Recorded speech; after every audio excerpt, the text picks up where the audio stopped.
Hey guys, welcome back to my channel. Today I will be presenting how to design a print-ready letterhead in Adobe Illustrator. Go to File. Click on New. Take A4 size paper.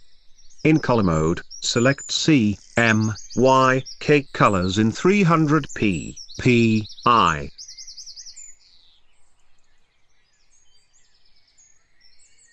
Select rectangular tool, draw a sliding left on the page.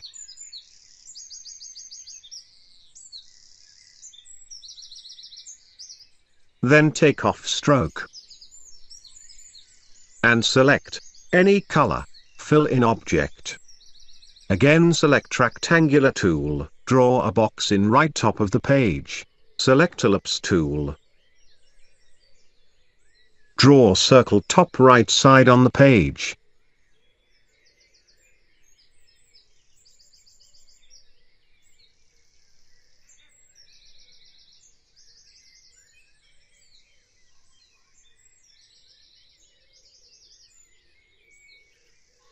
And adjust the circle on the box.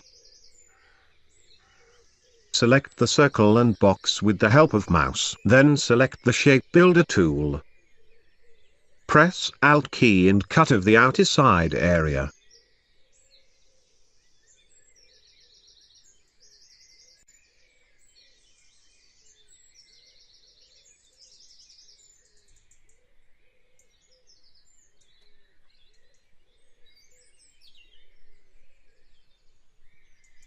Now we place the logo on letterhead.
Our letterhead is ready for print. Thank you for your attention. Hope I helped you with this video, so don't forget to comment the most valuable information you find it, push the like button and subscribe if you didn't yet see in another video.